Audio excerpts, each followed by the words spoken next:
Hola, mi nombre es Stephanie Michelle Duque Vivas y soy estudiante de la Universidad Católica del Táchira y les voy a hablar sobre la NITR número 2400.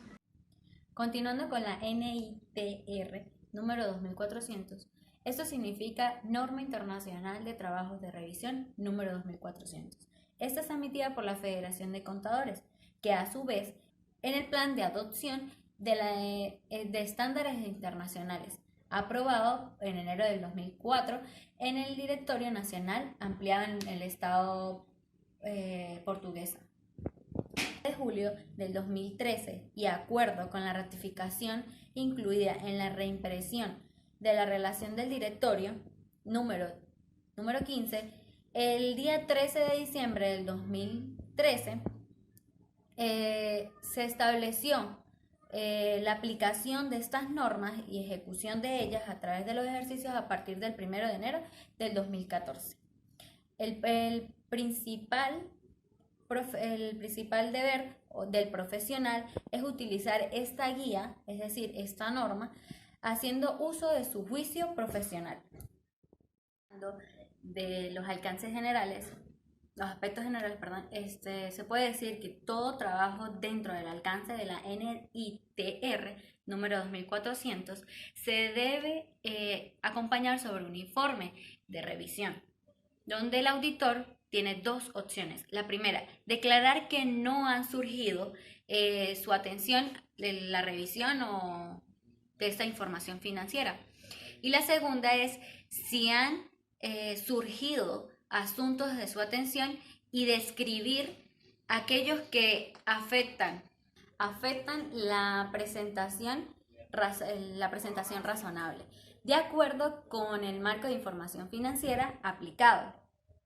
En este caso, a esta opción existen dos formas, que es expresar una salvedad a la aseveración negativa proporcionada. O está el segundo caso, que es cuando el efecto del asunto es importante y significativo, que el auditor concluye que no es adecuado una salvedad para revelar la desviación o la falta de integridad de los estados financieros. Y para ello tiene que hacer una declaración de que estos no están presentados razonablemente. De otra opción es si ha habido una importante limitación de alcances y tiene que describir la limitación, ya sea, primera opción, expresar una salvedad a la aseveración negativa proporcionada respecto a los posibles ajustes de los estados financieros. En segundo caso sería cuando es posible el efecto de la limitación, donde es tan importante y significativo que el auditor concluya que no puede proporcionar una aseveración. Seguidamente, el auditor debe fechar el informe de revisión, en el cual la fecha de la revisión tiene que ser cuando ésta haya sido terminada. Seguido, el auditor debe considerar necesario señalar que el trabajo de revisión no se lleva a cabo para cubrir requerimientos estatutarios. En otra parte, un trabajo de revisión proporciona un nivel moderado de seguridad, que la información sujeta a la revisión está libre de errores importantes. Continuando con la explicación de la norma, vienen las definiciones. Primeramente tenemos los estados financieros, que sabemos que es la presentación estructurada de la información financiera histórica, incluyendo notas revelatorias, el conjunto de objetivos de presentar los recursos y obligaciones económicas. Ahora seguidamente tenemos la presentación razonable según las BENIF. Esta es cuando los estados financieros presentan razonablemente la situación financiera y el rendimiento financiero, así como el flujo de efectivo en una entidad. Seguidamente está el procedimiento de auditoría, que es el conjunto de técnicas de investigación aplicables a un grupo de hechos, circunstancias relativas a los estados financieros. Seguidamente están los trabajos de revisión, que es el trabajo que le permite al auditor concluir con base a los procedimientos que les proporcionan evidencias que requiera si algo le llama la atención o no para saber si los estados financieros no han sido preparados. Luego vienen las evidencias de auditoría. Esta información está utilizada por el auditor para llevar a cabo las conclusiones en las que se basan la opinión del informe. Seguidamente está la información financiera histórica, que es la información expresada en términos financieros en relación a una entidad en particular, derivada de sistemas contables de la misma entidad. Por último, tenemos la materialidad o importancia relativa, que esta depende de la magnitud y naturaleza de la omisión o inexactitud enjuiciada en función a las circunstancias particulares en las que se hayan producido. Esta norma, la NITR, es decir, la norma internacional de trabajos de revisión, se divide en 3 secciones. La primera, que es aceptación de un trabajo para revisar estados financieros. Esta primera sección se divide en 2 partes. La primera, que es antes de aceptar el trabajo, donde el auditor y el cliente deben aclarar los términos del trabajo, es decir, los términos acordados que deben documentarse como una carta de convenio. De segunda, una carta de convenio es la ayuda de planear el trabajo de revisión, donde se confirma la aceptación del nombramiento del auditor y ayuda al cuidar malos entendidos respecto a asuntos como el objetivo, alcance del trabajo, grado de responsabilidad del auditor y la forma de los informes a seguir. La segunda parte es la carta del convenio, que son los asuntos que deben ser incluidos en la carta de convenio, como son, primero, el objetivo del servicio realizado. La segunda, la responsabilidad de la administración de por los estados financieros. La tercera, que es el alcance de la revisión, incluyendo referencias a la NITR número 2400. Como cuarto, tenemos el acceso ilimitado a cualquier registro, documentación y otra información solicitada relacionada con la revisión. Como quinto, tenemos el ejemplo del informe que se espera emitir. Como sexto, tenemos el hecho de que el trabajo no se realiza con el objeto de descubrir errores. Y como último, declarar de que no se está realizando una auditoría de estado financiero y que por lo tanto no se expresa una opinión de auditoría, sino un informe de acuerdo a esta revisión.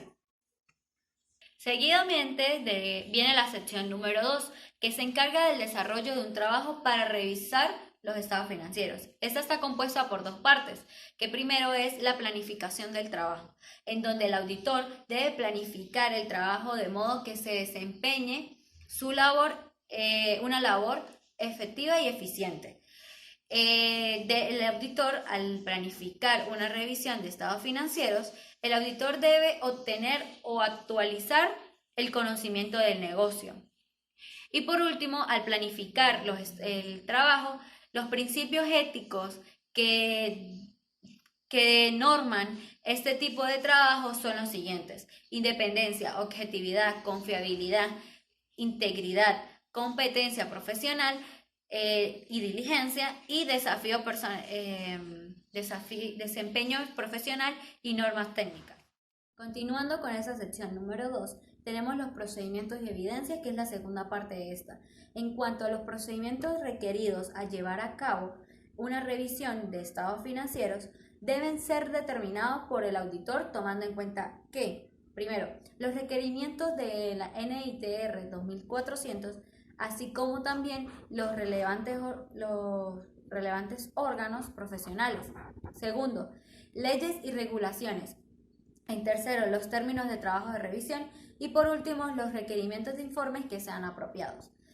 Seguidamente, el auditor debe aplicar un juicio, su juicio podrá determinar la naturaleza, oportunidad y alcance de los procedimientos de revisión. Los asuntos que servirán de guías para determinar los procedimientos a ser aplicados en un trabajo de revisión de estados financieros pueden ser, primero, cualquier conocimiento adquirido al realizar auditorías o revisión de estados financieros de periodos anteriores.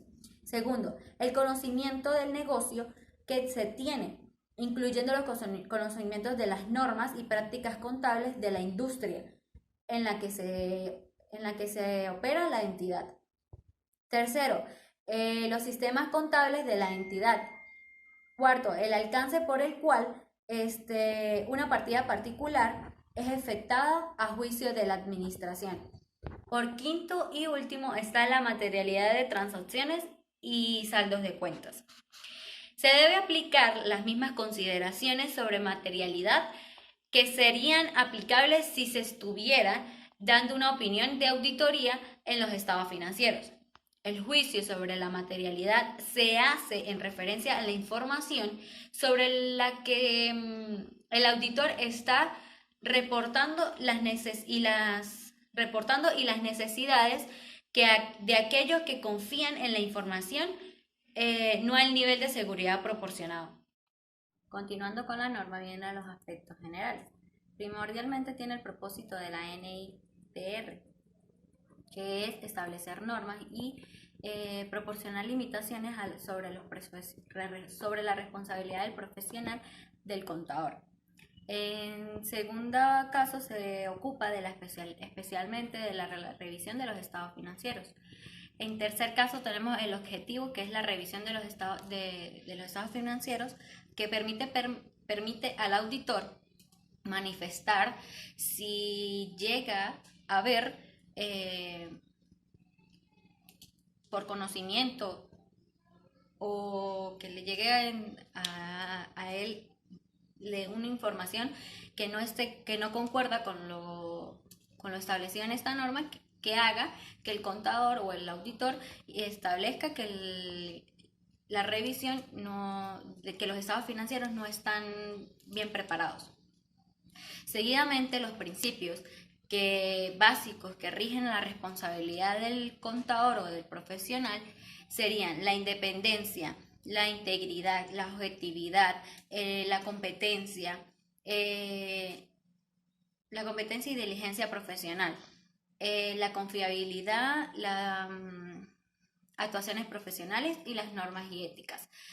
El contador tiene que aplicar procedimientos que nos permiten proporcionar evidencias que se requiere para la auditoría. Esto es permitiéndole declarar si algo le llama la atención, creer que la información de estos estados financieros o de esta revisión no sea válida. Entonces, de acuerdo con el marco de referencia, obviamente, de información financiera, aplicándole su conocimiento como una aseveración negativa. Seguidamente, con esa segunda parte, están los conjuntos de procedimientos para la revisión de los estados financieros, que normalmente incluye lo siguiente. Está el tener la comprensión del negocio de la entidad y la industria en la que se opera.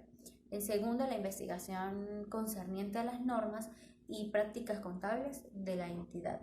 De tercero, investigaciones referentes a los procedimientos de la identidad para registrar, clasificar y resumir transacciones, a acumular información para revelar para las revelaciones de los estados financieros y para preparar estados financieros. Seguidamente están las investigaciones concernientes a todas las aseveraciones de importancia en los estados financieros. Luego de esto vienen los procedimientos analíticos diseñados para identificar relaciones y prácticas individuales que parezcan inusuales. Dichos procedimientos incluyen, como primero, comparación de los estados financieros con estados de periodos anteriores. Como segundo, comparación de estados financieros con resultados y la posición financiera previstos. Y como último, estudio de las relaciones de los elementos de los estados financieros que se espera conforme a un modelo predecible, basado a la experiencia de la entidad en la norma de la industria. Luego de esto siguen las investigaciones concernientes a las decisiones tomadas en la asamblea de accionistas. La lectura de los estados financieros para considerar con base en la información que se llama la atención al auditor. Luego está obtener información de otros contadores si los llegase a utilizar y si se considera necesario, ya que hayan sido contratados para la auditoría o revisión de los estados financieros.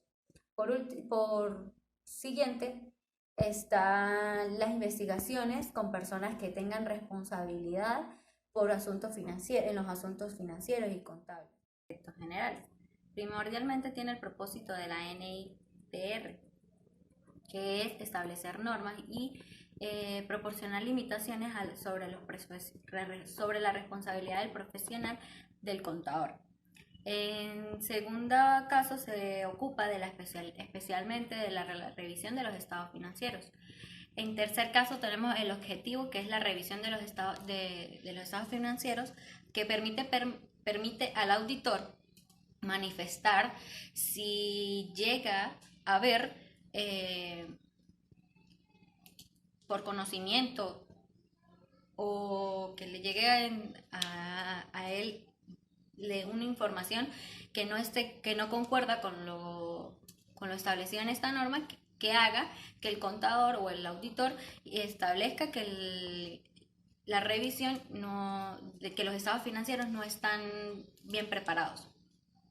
Seguidamente, los principios básicos que rigen la responsabilidad del contador o del profesional serían la independencia, la integridad, la objetividad, Por último, las investigaciones con personas que tengan responsabilidad por asuntos financieros y contables, concernientes, por ejemplo, a si todas las transacciones han sido registradas, si todos los estados financieros han sido preparados de acuerdo con las bases contables indicadas, cambios en las actividades del negocio de la entidad o en normas y prácticas contables, asuntos sobre los cuales han surgido preguntas en el curso de la aplicación de los procedimientos y la obtención de las declaraciones escritas de la administración cuando sean apropiados.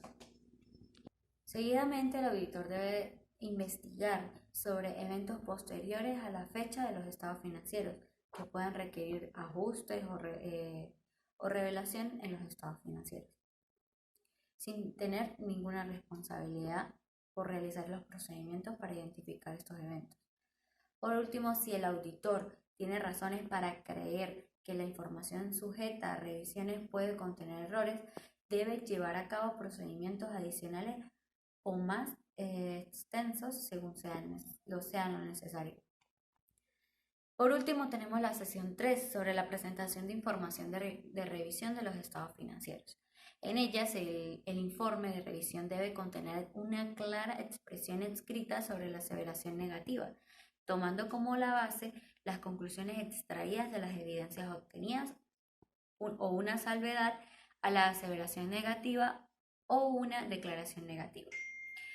Esto también quiere decir que el informe sobre la revisión de los estados financieros tiene que describir el alcance del trabajo para permitir al lector comprender la naturaleza del trabajo realizado y dejar claro que no se llevó a cabo una auditoría.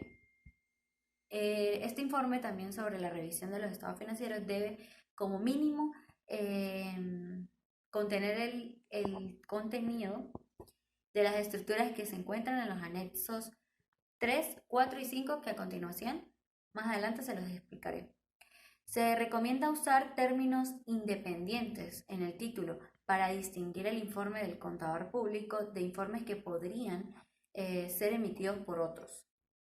Seguidamente de esto vienen los anexos. Como primero tenemos el anexo número 1, que es el ejemplo de una carta de convenio para una revisión de estados financieros. La siguiente carta es para uso como guía conjuntamente con las consideraciones explicadas en el párrafo 9 de la NISR 4400 y necesitará ser modificada de acuerdo con requerimientos y circunstancias individuales. Este ejemplo o esta carta de convenio deberá llevar una fecha a la junta u otros representantes apropiados a los que van dirigidos, es decir, de la empresa tal. La carta está confirmada, nuestro entendimiento, los términos, el objetivo, tiene que llevar todo eso y también se puede guiar por el anexo número 3 de esta misma guía. Posteriormente a todo lo descrito a esta carta, donde aclara los objetivos, los alcances en el cual el auditor debe estar responsable, debe de ir la firma o autógrafo de la razón social, luego el profesional, el nombre del profesional y por último, hacia un ladito a la izquierda debe ir la firma, nombre y cargo más la fecha.